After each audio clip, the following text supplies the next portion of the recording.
Transgenderism. Is it really hurting anyone? I'm John Black, and this is Rude Awakening.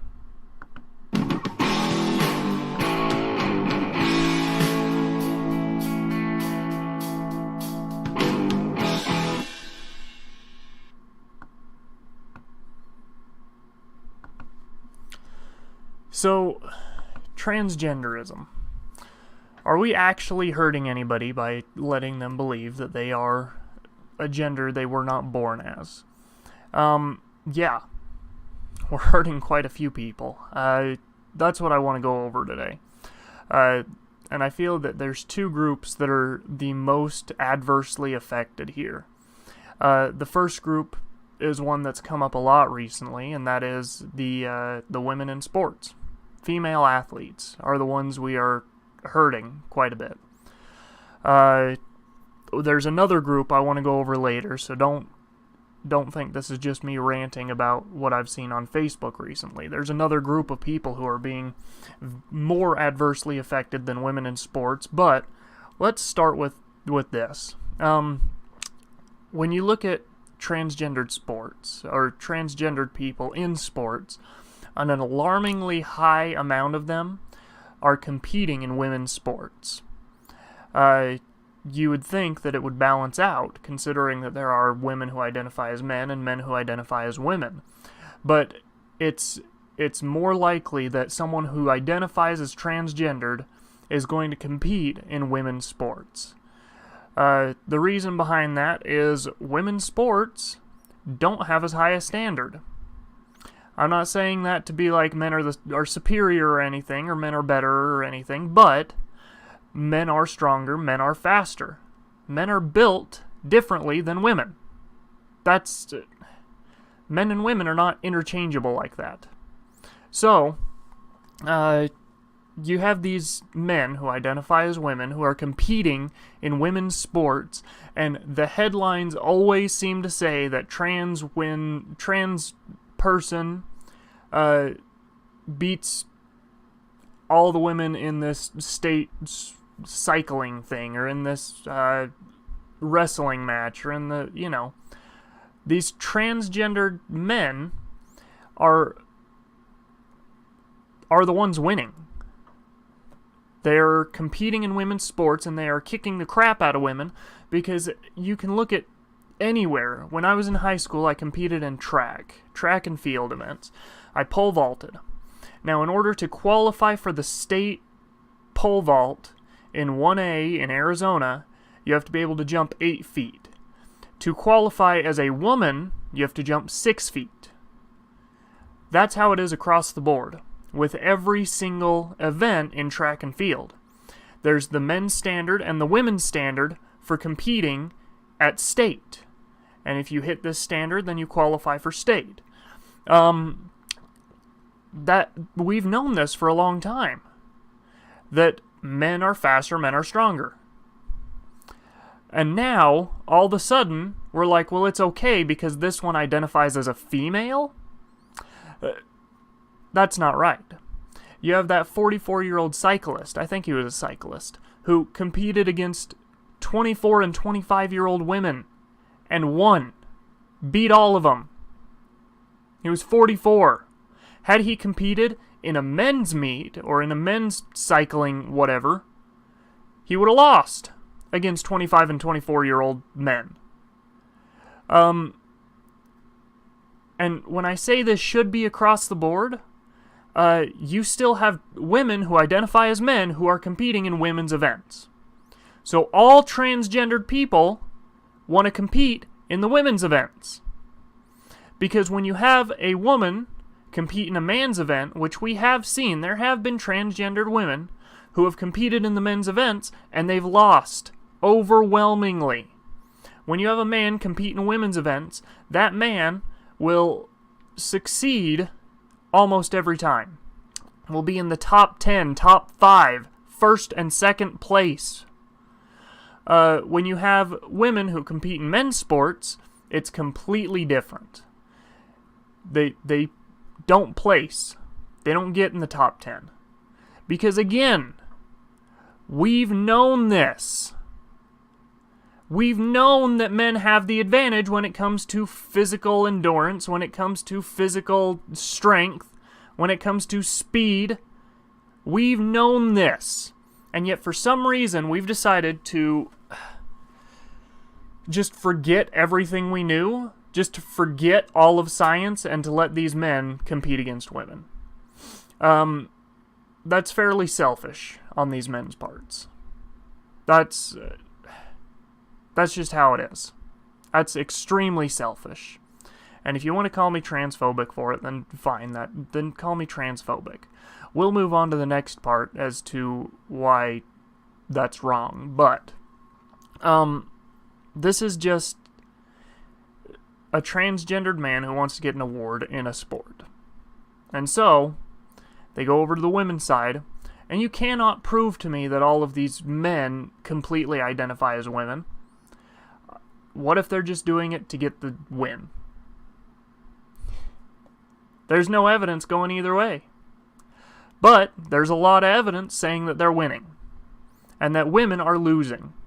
And that in 5-10 years, if we let this keep up, there won't be women's sports, though there will be transgendered sports. There will be men's transgendered, and then women just get to deal with it. Because if you think otherwise, you're transphobic. There is another group that is being adversely affected by us letting transgendered people believe and then going along with their delusion that they are whatever gender. And that's the actual transgendered people themselves. Let me pull up my other screen here. So here is an article, and it cites a few studies.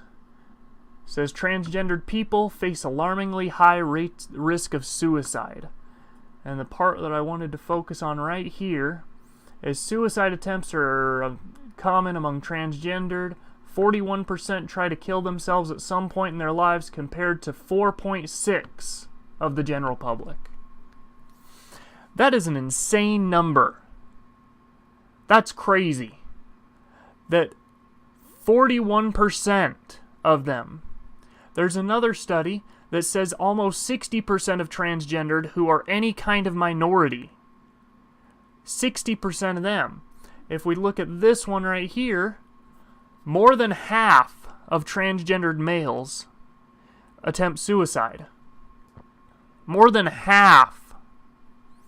Now, these numbers are coming from actual studies, because you're also going to find those studies that say, well, the suicide rates get better after the transition. They don't. They don't at all.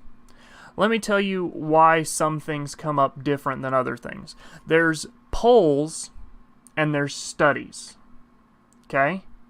What these are right here, these are studies. Or at least these are articles talking about the studies. If you want to go see the studies, I'll include a link in the description below.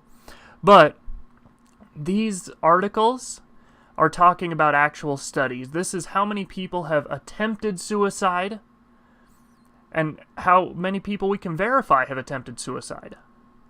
And how many people have actually committed suicide. A poll, on the other hand, is when we ask them, have you ever thought about suicide, or have you ever considered suicide, have you ever attempted suicide, are you thinking about attempting suicide? Here's the thing about people who are going to commit suicide. If they've already decided they're going to end their life, they're not going to tell you about it. Especially as part of a poll. If they're going to tell anybody about it, it's going to be their family or friends. They absolutely are not going to tell some random poll taker from some random place that's trying to prove that transgenders aren't killing themselves. They are. People are dying. And the reason they're dying is, well, there's tons of different reasons why they're dying, but one of them is that we are encouraging them to live a life that they are not built to live. We are encouraging the confusion that they're experiencing. The only other group of people that has a similar rate of suicide are schizophrenia. People who suffer from schizophrenia. Which is a actual real mental illness. So why aren't we treating this as a mental illness? What I think is transphobic is when you ignore things like this, when you ignore these suicide rates, when you ignore the people suffering just to fit a political narrative. Just because the politics line up with, well, they can be whatever gender they want to be. No, it's killing them. They're dying because you want the world to revolve around your political narrative. And if it doesn't fit your political narrative, then whoever is outside of that is transphobic. They're the ones spreading the hate. They're the ones causing the problems. You know who's spreading the hate and causing the problems? The people who don't care about these numbers. The people who just ignore this. They say it's okay, they're happier that way. They're not. They're dying that way. So that's what I think we need to focus on, is how do we treat this? Because it is a mental illness. How do we treat these people? How do we help them to stop killing themselves? I'm not a psychiatrist. I'm not a doctor. I'm not any of that. But I do have experience with things like ADD, depression, anxiety, that kind of thing. And there are treatments for it. There are treatments for mental illnesses. There are treatments for people who suffer from schizophrenia. There are treatments. It's just us being willing to acknowledge the problem and then to want to solve it.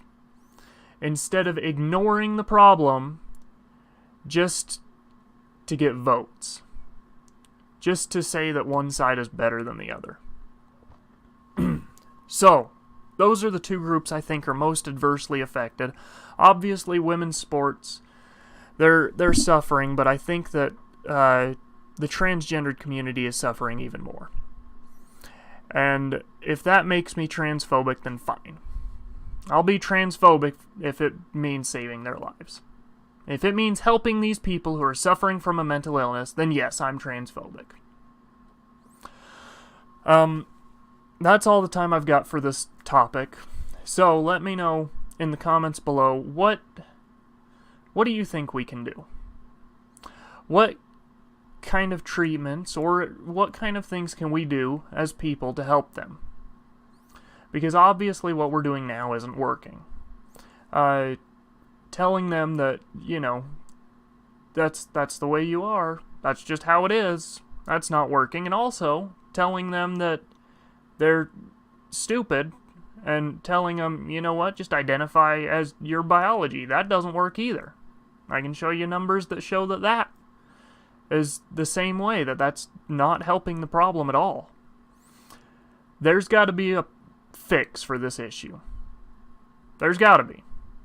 So, tell me in the comments below what you think the fix is. In the meantime, hit subscribe, hit like. I know this was kind of a heavy topic. I'll try to do something lighter next time. And we'll see you next time. Follow me on rudeawakeningarticles.blogspot.com or Rude Awakening Political Articles on Facebook. And this is Rude Awakening.